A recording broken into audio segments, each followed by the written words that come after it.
Hello. Hey. Yeah, how are we doing there, Dalton? I'm good, Or, man. or How you for doing? crack? What what do you prefer? Dalton. Dalton's fine. What do you prefer? Okay, well, just Dan. That's Dan? fine. Cool. I'm glad you can make it, man. It's a little bit nutty. It's my son's going down. I just want you to just take this little ambiance in right here. This is my little desk outfit where I'm out here looking out. That's nice, man. It's a little lakefront property here in Howell, Michigan. So Oh yeah, yeah, you do live in Michigan. Yeah, that's where all your you have a gym there, I'm born right? and raised in Michigan, but I mean I lived for a decade out in Arizona. Went to college at Arizona State, coach at Arizona State University before taking a job at Michigan State. So again, I look at both states as kind of like my homes. That's great. That's awesome. Now I live the lifestyle of a snowbird because I'm in Michigan for spring, summer, fall, then skedaddle right to Oh Arizona yeah, for the winter. you go seasonal. Yeah, I Yeah. get to wear shorts and t-shirts on a year-round basis. Oh, speaking of shorts, I got some shorts inspired by Don Fry right here.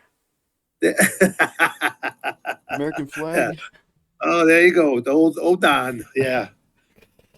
Dude, y'all's podcast hasn't been getting an episode recently. Well, What happened?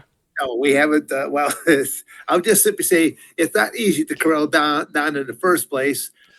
He's had a few different medical things kind of happening there as well. Yeah. But it's a it's we still want to keep doing it. I mean, it was his idea. He came up with the idea of the toxic masculinity name is all Yeah. during the It was such a good whole name. the COVID caper, and you had Biden in there. It's like we didn't monetize that all because uh, people didn't care for people to actually speak their minds. Yeah, no, that's what I love about the podcast is that you hear We didn't care. honest, We didn't care. It's like we yeah, didn't do it for the money in the first place. So it's like, we'll just keep on going. and you get the realest parts out of people. Like the Goldberg episode was really good. It's Yeah, so nice to hear perspectives from people that isn't just censored and forced. yeah. No, yeah. I probably have a future in politics. Don has none whatsoever. But I get a kick out of Don. So You look good, man. How old are you now? I'm 67. 67. So yeah, no, I literally, if you see it in any of my videos, any of the pictures and stuff like that, whether it was during my cage fighting career or during my professional wrestling career, the color of that mustache, eyebrows, and hair, that was all called just for men number 45. So How's mine looking? yeah, well, no. Yours is going just fine. There's actually another guy, but that does the podcast with his name is Tony. He's got the same mustache and goatee thing happening with him right now. So Yeah, no, I actually get a lot that I don't look 17 because of course I'm bald right here and got all yeah, this but going okay, on. but again, you shave your head because I mean you can see that you got all you got lots of hair. Yeah. No, I used to have super long hair down the right here, Why? actually. Okay, so what? Why the change? I'm curious. I one day, it's really funny. One day someone said ma'am to me, and Oh, since that day everything's changed. I got so much bigger. I got so much more into being masculine. It was kind of also the start of me getting into watching stuff like the UFC. I went back and watched Pride. I Everything changed that day. well, Speaking of those, what was your favorite moment of your career? well, I mean, I've had too many. You had too I mean, many? because I mean, You have you 100 realize. wins. Well, yeah, but you're only talking about one category. You're just talking about MMA. Yeah. I mean, I've got moments in time for professional wrestling, moments of time for MMA, moments of time for my freestyle wrestling career, Yeah. Greco-Roman wrestling career, my folk style wrestling career. I mean, it's so Well, again, let me ask a more generalized question then. I mean, I've been around for what you could go back for what 6 decades Yeah, I think now. yeah, when we're emailing, you Things that I've said been doing. 5 to 6 decades of Dan Severns Yeah, out there. yeah. I mean, find anybody else that has. I'm like the Iron Man durability of going from what 19. I think I've been on the scene since 1970. What 2, 3, something like that. I That think that's like you said you've two, done three everything seasons. there is to do, you know. So it just keep following along because I always tell people like I'm the most active senior citizen out there. It's like going, am I going to be slowing down anytime soon? Nope, I don't think so. Doesn't look like it. No. You look the same you did 20 years ago. Uh, One question I do have though yeah, is because you've spent a lot of time in Japan. yes, I love the country. I love the culture. I literally think that that's where there's a kind of more of a movement in the United States, what they call the tiny home movement. Yeah, I actually think that that probably came from the Japanese in the first place because I mean the first, especially the first few times I went to Japan, I couldn't believe how small the hotel rooms were that I was in, would be in. I mean, literally, I could touch both sides of the walls of the hotel room I would be in, and there would be just a small little bed. I mean, it fit me. I mean, my feet might hang off it a little bit there, but then it had all the amenities that you could want. I would be sitting on the edge of my bed. I'd bump my head just trying to put on my shoes because the wall is that close to it. But then I'm laying in bed. I'd have to park my feet just to watch. They had TV built in the wall to where I actually had to park my feet just to watch the screen of the television. Um, no matter where I've traveled internationally, there was always CNN that would be on. It was the only English speaking channel that would typically would be on was CNN. so you're just forced to And watch that. Couldn't understand yeah, anything else. there was again. There's nothing else. I mean, it's like I can watch a program, but it'd be like when I'm kind of making it up as to what I think they're saying and stuff like that. But you can only read so much, and then you can only wander around so much. I Yeah, always make sure that I always grab the hotel card, knowing that if I got lost, I just had to point to the hotel. It's just so that the different natives, or not natives, I'm the native, but I should say no, the local natives could actually tell me how to get back to my hotel. yeah. So because I didn't want to simply just stay there. I always wanted to see things because I was older than the typical person that was out and doing these type of things. So I was like, I always looked at. I'm there for competition for whatever, and then but it's kind of like I want to go and see some sights. I want to be the tourist. I want to see cool things so that later life when I'm sitting around writing my memoirs, I can cite some pretty cool things. Was the language barrier hard? Did it at all impede your career? Did it? Everybody else is trying to learn something about English. Americans don't realize how good we have it. Um, I mean, every other country is trying to come to the United States. First off, Yeah. and they're learning. They're trying to learn English. I mean, it's our.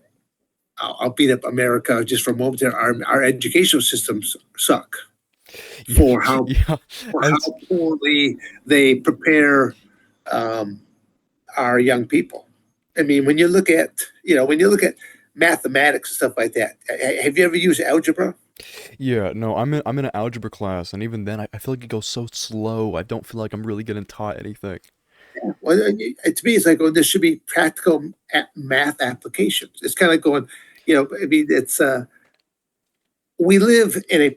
I don't have I usually have my wallet right here, and I've been pulling out credit cards and stuff like that because we live in a society nowadays that young people don't even know what cash is.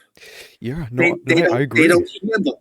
They have a debit card, and they keep thinking that the debit card is going to go on forever. You got to debit. It makes a world of difference when you handle cash, and I love it because I go through.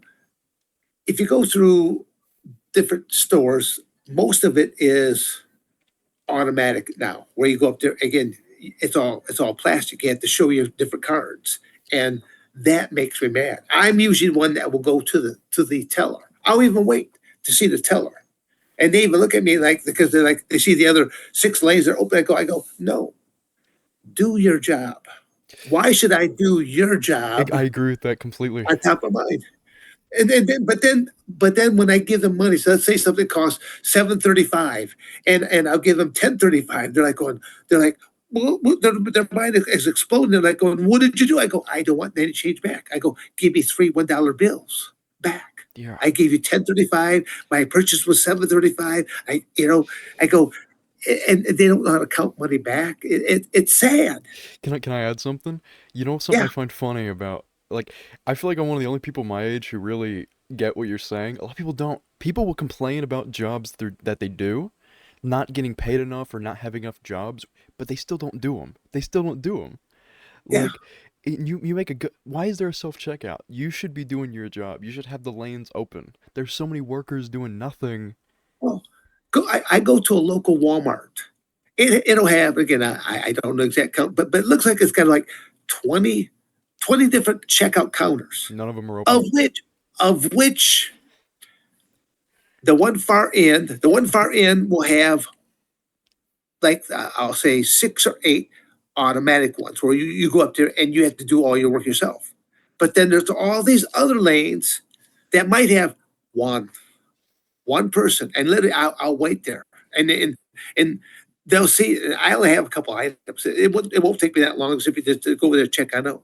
And they'll even say, they're like, when they'll say, well, sorry, you go around. I know I can. I go, but I don't feel like I should do someone else's job. Yeah, it's their job. You should be doing. There should be more lanes open. There's so many. There's like a manager that just walks around, or there's workers stocking shelves that don't need it. It's Yeah.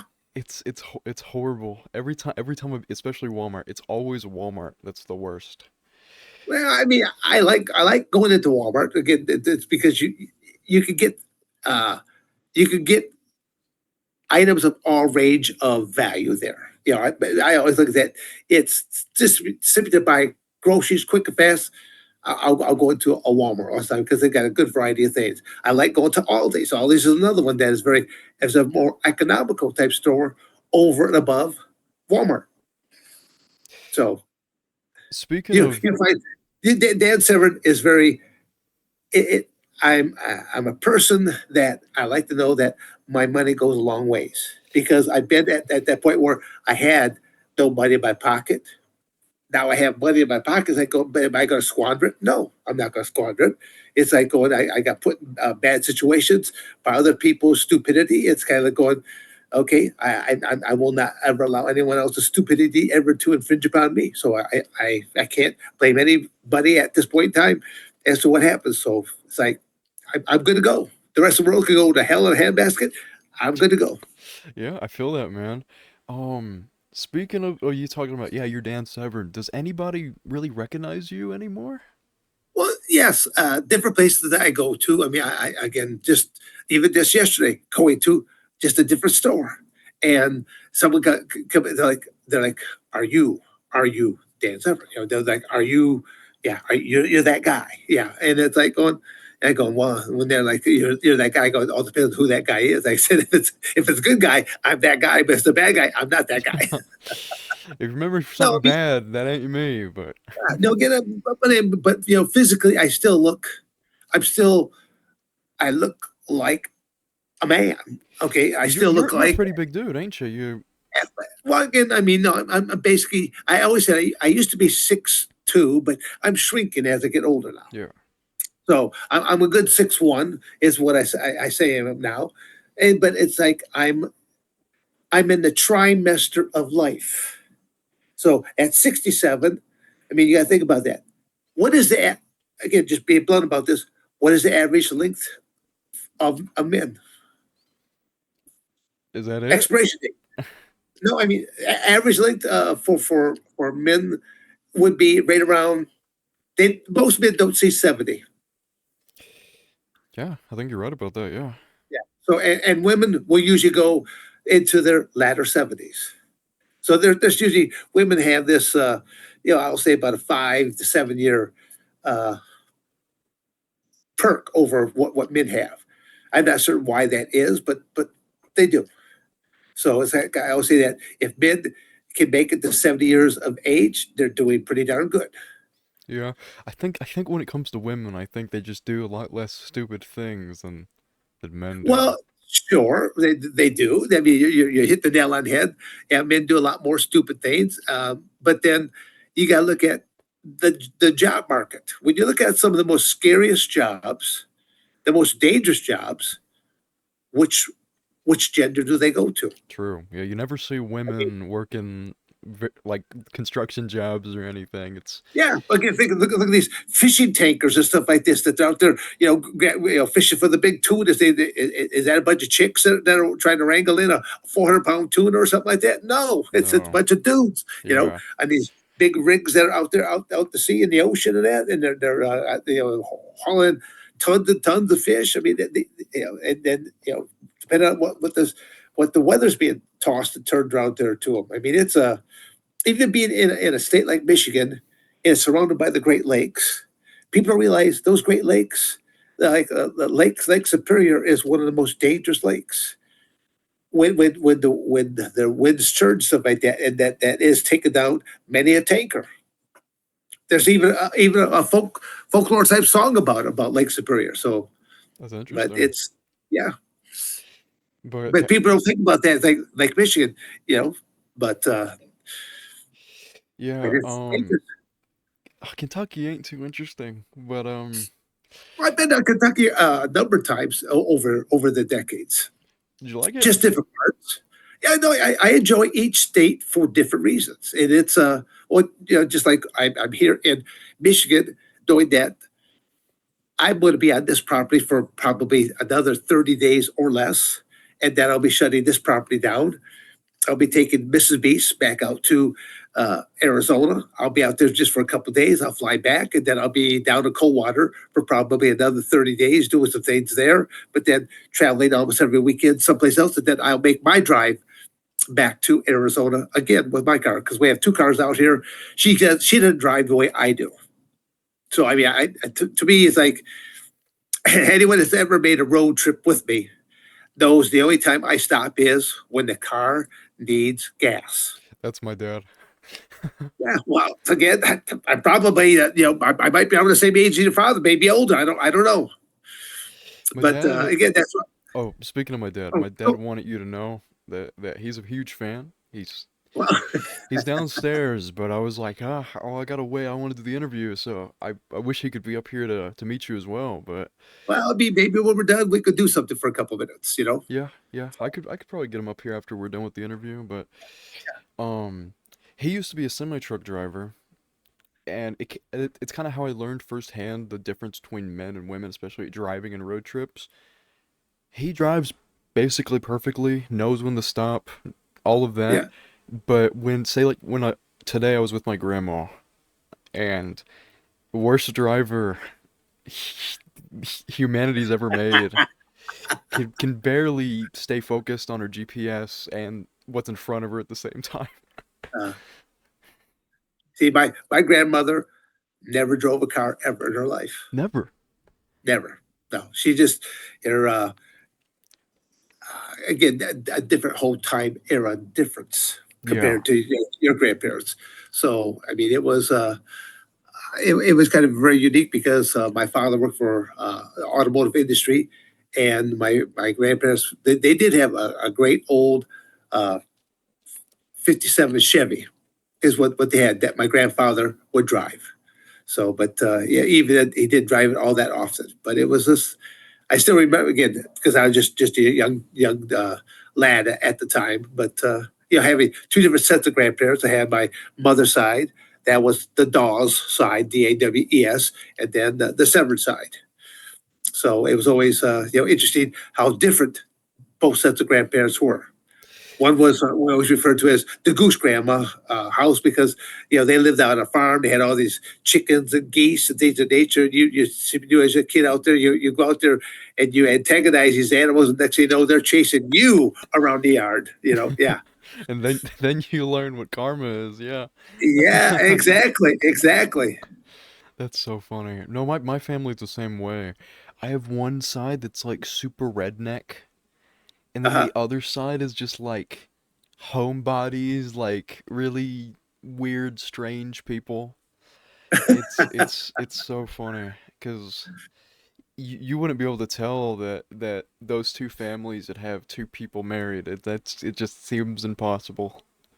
Yeah, well, no, it's no, I get it there. It was well, my father was the baby of 12 living children.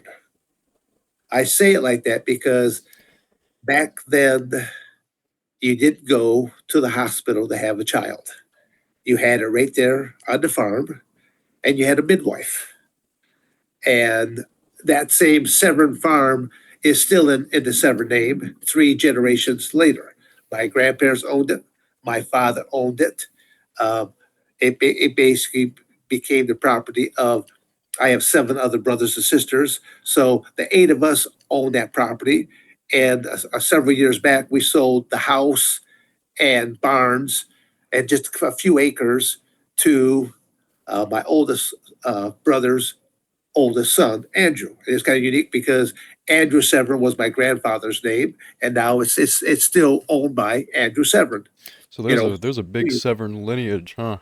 yeah, there is, and but again, there's still 100 plus acres that is still owned by my other 7 siblings and myself. To where I mean, I just know that here in the next few months we need to sit down with each other, and we got to have Plan B put into place because in the next decade or so, people are going to start dropping off.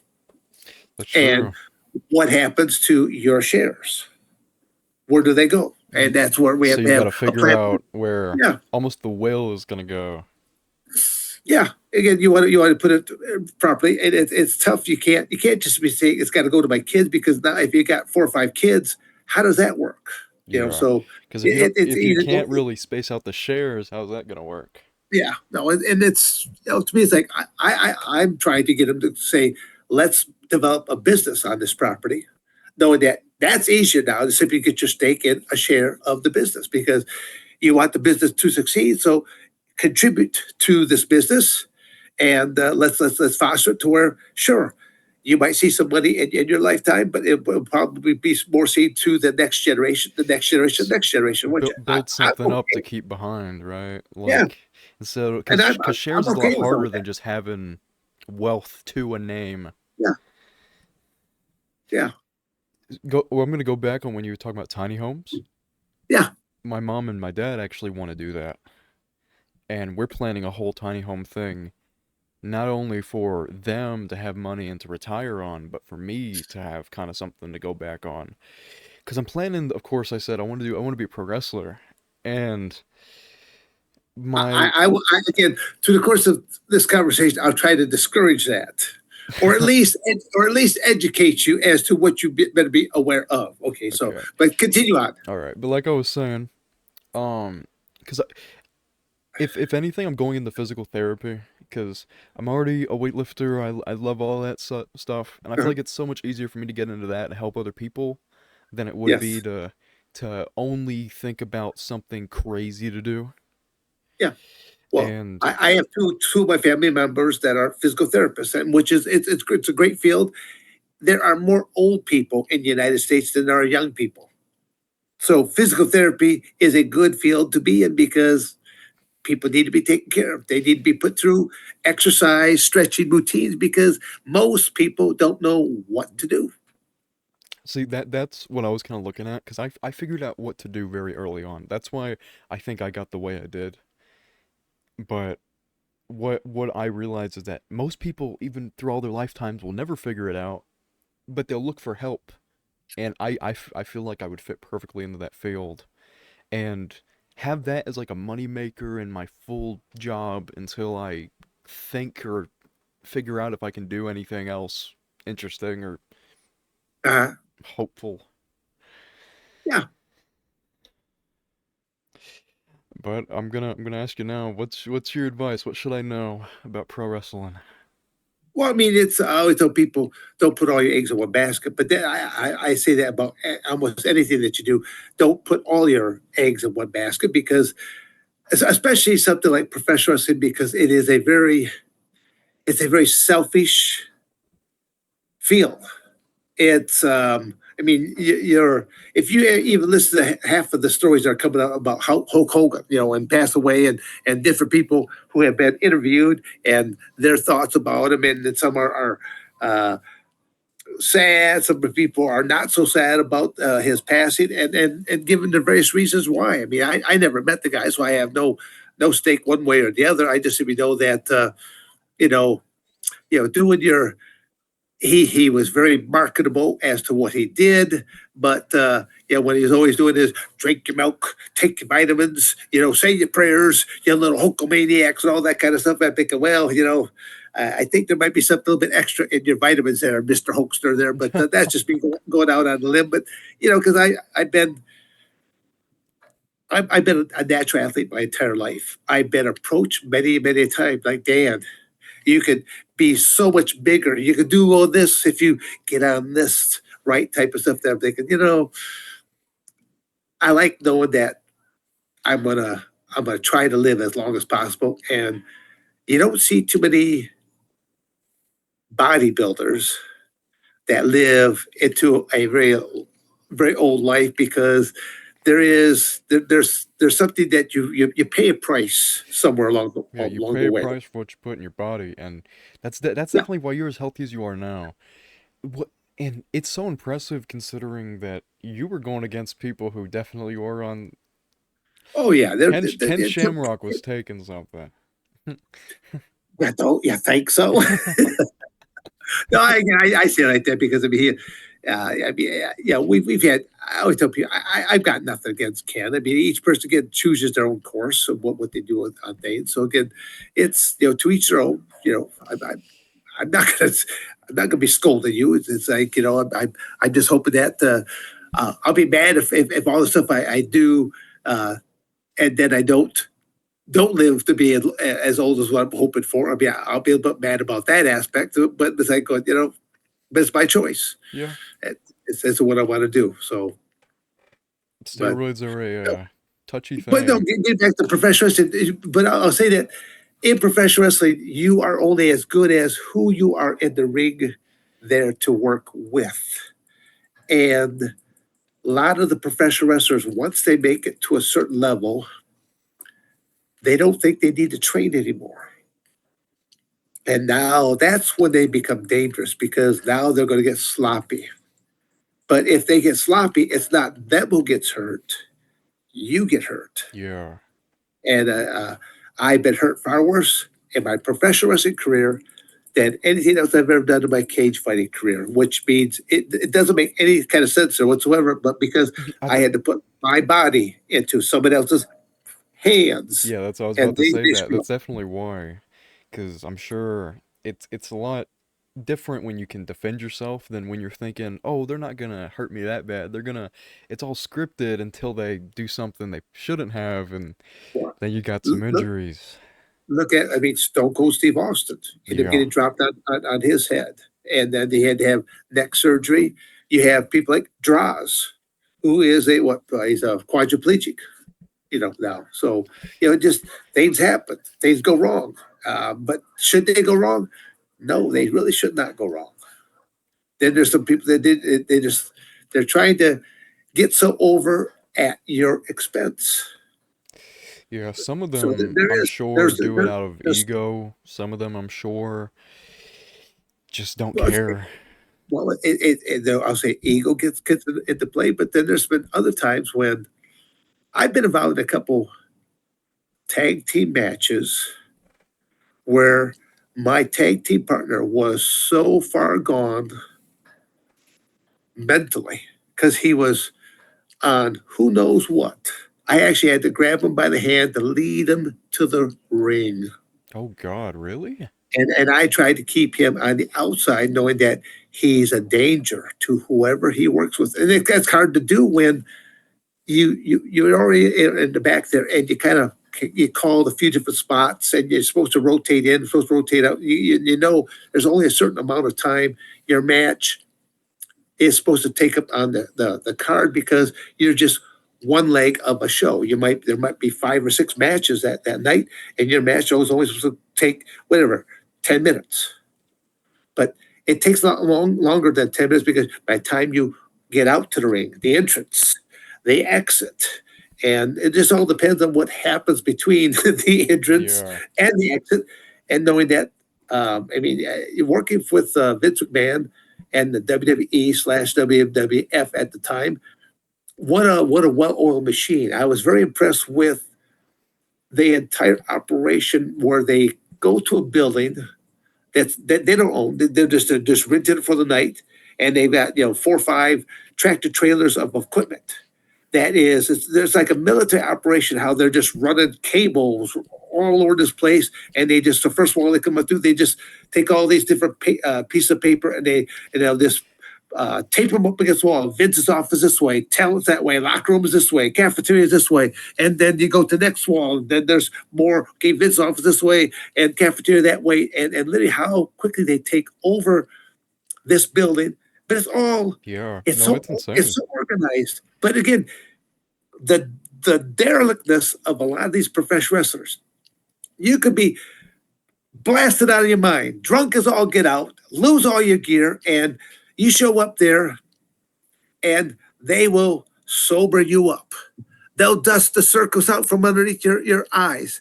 You lost your costume that you perform in. They've got a couple seamstresses in the next hour or two. They'll have a new outfit whipped out up there for you. They'll do everything except wrestle the match for you. But on a day two of taping, they'll even wrestle the match for you because they'll edit out all the bad stuff. Yeah.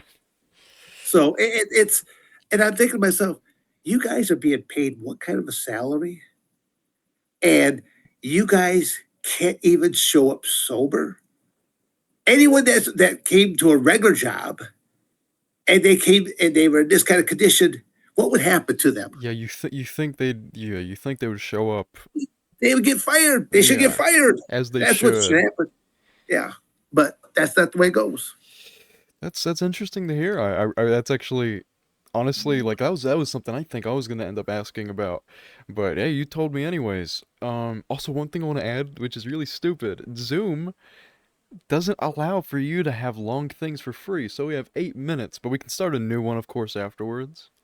But yeah, I can't believe it's trying to make me upgrade. I guess I got to do that. But I love I hearing just, about that. I just, they're easy ones that I'm used to doing is Zoom type of thing. I don't usually set them on up, but most people know how to do this like you did. And so Yeah. I go, well, we do one today, maybe knock off one there tomorrow. Because like I said, it is getting dark here right now. So Yeah. we can knock off 1 or 2 more questions and then we could end it and then we could go sometime tomorrow.